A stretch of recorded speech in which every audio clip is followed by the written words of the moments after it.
Oji mamacita, tu demandes de qui, de moi, de nous. Pour toi j'tire des cimasa. Vas-y mamacita, Oji mamacita. En plan ensemble j't'ai dit je t'aime à travers le mininga. Oji mamacita, Oji mamacita, tu demandes de qui, de moi, de nous. Pour toi j'tire des cimasa. Oji mamacita, Oji mamacita. En plan ensemble j't'ai dit je t'aime à travers le mininga. Quand j'pense à toi j'suis pas allé, j'suis BG encore. Tu t'en fous de mes reproches et de mes erreurs qui sont moches. La bonne j'arrange mes souvenirs dans la rue, j'deviens rage quand j'suis dans le Mbote ba ndeko balandi chaîne na biso libota et santu. Donc mbote belé a toi toujours na makadam nde tolobaki to bando lakisa mapango na makadam tokota tina kati ya lupango poto yeba nini toye kotala nini toye kozwa lelo. Donc wana kala te tolinga tokatisa omoni totelemi boye so tokatisi. Donc tokota mbala moko na lupango po lupango eza pembe ya musika te na makadam tokota na lupango. Voilà, donc lupango toye kotala yango yo monde ndako ezali. Donc lupango kobanda na kwa mur largeur ti koleka mutuka wana tozo boya kozwa plaque d'immatriculation 20 mètres et puis kolongwa na porte kuna tiko ya awa et puis c'est servitude il y a 20 mètres. Largeur nango eza 4 mètres, donc servitude eza 4 mètres sur 20. Donc pour bato basomba liboso basomba bato ndako étage wana basomba 20 mètres, basomba 17 mètres sur 20. Donc servitude pardon 16 mètres sur 20. Servitude etikala 4 mètres sur 20. Voilà. Asko lupango yango yo. Largeur tolobi eza 20 mètres. Moulaï kolonga place totelemi tina sima ndako ona sima kuna espace ezali 34 mètres et demi. Voilà, donc o eza annexe, il y a 2 chambres, salon, cuisine, salle de bain. Omoni mutu keza wana ya mukolo lupango ya mukolo ndako wana futela wana moyen tozo plaque d'immatriculation zate ba bombi da plaque d'immatriculation boyebi kaka o ndako pa munene ona ba pelouse ma nyonso to mona oyo eza ndako oyo eza composé na 4 chambres, 2 salles de bain, cuisine, magasin. Boyebi kaka bandako ya ba mouvance ndenge ezalaka bandako ya minene oyo eza annexe na droite bomoni moyen to filmer vraiment ebele zate ba mama ba olamba mo fête ezalaki atoyo kuta mo fête bat baza mo ebele. Donc mais lupango yango ndako continue bomoni ndako esali kwa L 4 chambres, 2 salles de bain, cuisine, magasin, salon munene à espace ko na ndenge ya simandako. Voilà, au monde ba voisin kuna étage au batekela bato liboso au annexe, il y a 2 chambres, salon, cuisine, salle de bain et puis na sima awa to wana ba toilette msu ba travailleurs tout ça ba manka ba entretien ya ba entretien ka ndenge zalaka mais ring meza ta normal. Et puis en asime espace ezali bon monde batonga ndako espace ezali au ça peut moi makambo mususu ezali. Donc lupango tokanga eza 20 mètres de largeur, 34 mètres point 20 de longueur et puis il y a une servitude il y a 4 mètres sur 20. Donc so bet en termes de mètres carrés oza likolo na ba mètres carrés oza likolo ya ba 700 mètres carrés ba 800 mètres carrés. Et puis aux ndako ya 2 chambres, salon, cuisine, toilette annexe au tout monde à gauche et puis la droite aux ndako ya munene place ba mama ba olamba ba na fête moyen to kota ezate talara oza porte à cuisine et puis entrée principale eza liboso. Donc ndako oza 4 chambres, salon, cuisine, 2 salles de bain annexe, 2 chambres, salon, toilette. Donc parlez ça bien bomoni ba pelouse ba nini. Donc lupango meza bien ba voisin bomona likolo ba voisin en étage tout ça. Donc lupango meza bien makasi lupango ma ils ont mérité mo ba fleur. Donc espace awa so sombi ikoza pe espace okotonga lisubilo mo en étage awa. Donc voilà un peu composition lupango ndenge ezali aux annexes, 2 chambres, salon. Lupango oyo 20 mètres sur 34 mètres. Et puis, il a servitude à 4 mètres sur 20. Baché yango na prix à $120 000 à discuter. Donc, awa tu as commune ya Ngalé Manambinza Ipen à 3 minutes na Macadam. Donc, ils ont 9e parcelle na avenue. Donc, so tangi des aralpang à gauche 1, à droite 2, ok bon na 9e. Donc, ils ont 5e parcelle na Macadam. Ah, tu bimi libanda, tu as paiement dans avenue.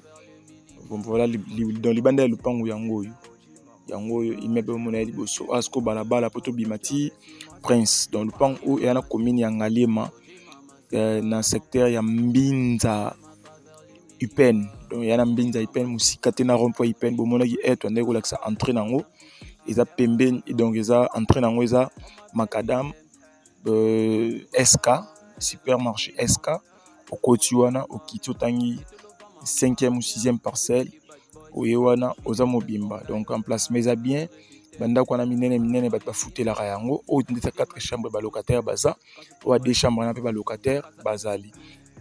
On a a toujours poussana donc le pan awato to ada pembe na SK ato ada pembe na SK donc le pan ba chango $120 000 à discuter. Ya mama ko solo la ba solo la yo donc au solo li ba solo li yo.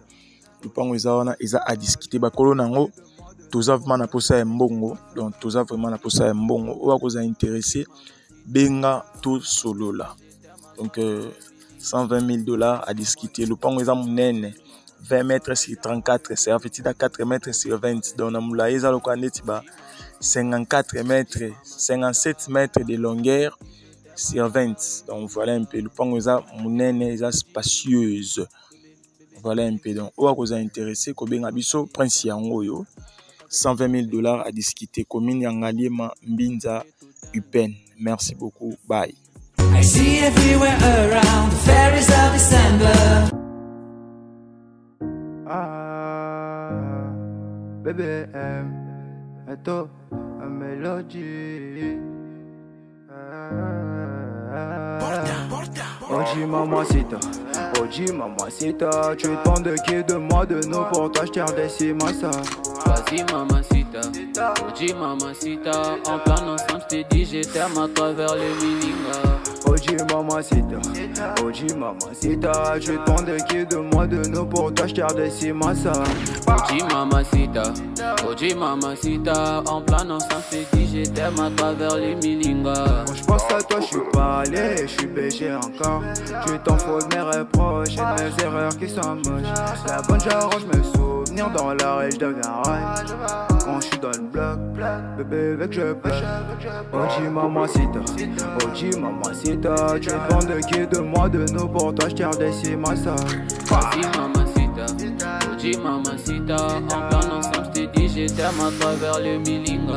Oji mamacita, tu te demandes qui de moi de nous pour toi je tire des cimasa. Oji mamacita, en plan ensemble je t'ai dit je t'aime à travers le milinga. Oji mamacita, en plan ensemble je t'ai dit je t'aime à travers les Mukonzi. On m'appelle BM, je suis toujours dans le bas noir, j'ai besoin que des noirs, toujours en bien noir. J'ai te love à ma manière, je fais pas des bad boys, je suis de best for life. Je te dirai je t'aime à travers les milingas.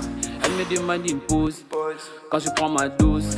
Ma casa est trop close, toujours énervé comme des verres. Oji mamacita, tu vais te demander ta position, tu me diras que ça sera sous ça wiki. Ta chatte je veux la fusiller, the best and boy va fusiller. Tu pourras pas te rhabiller. Oji mamacita, tu te demandes qui de moi de nous pour toi je tire des cimasa. Vas-y mamacita, Oji mamacita, en plan ensemble je t'ai dit je t'aime à travers le milinga. Oji mamacita, tu te demandes qui de moi de nous pour toi je tire des cimasa. Oji mamacita, en plan ensemble je t'ai dit je t'aime à travers le milinga. Anate la mélodie, bébé, BM, Aka des dingues, la casa des papels. On est tout dingue.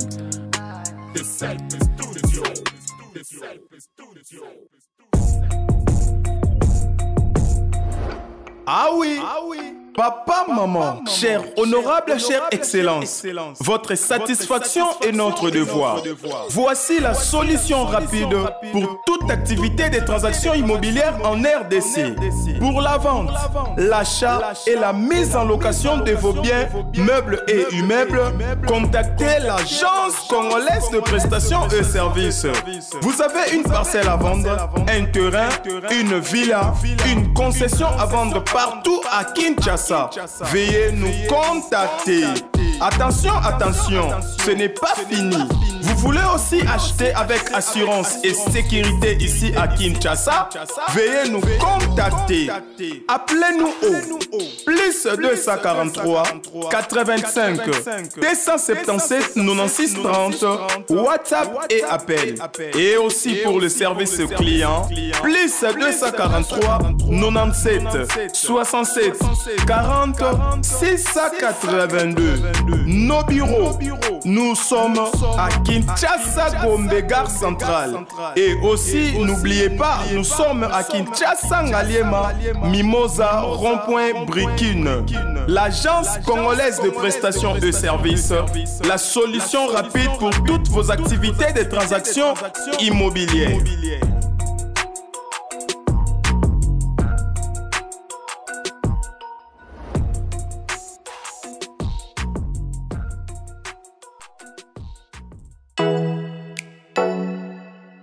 Oh.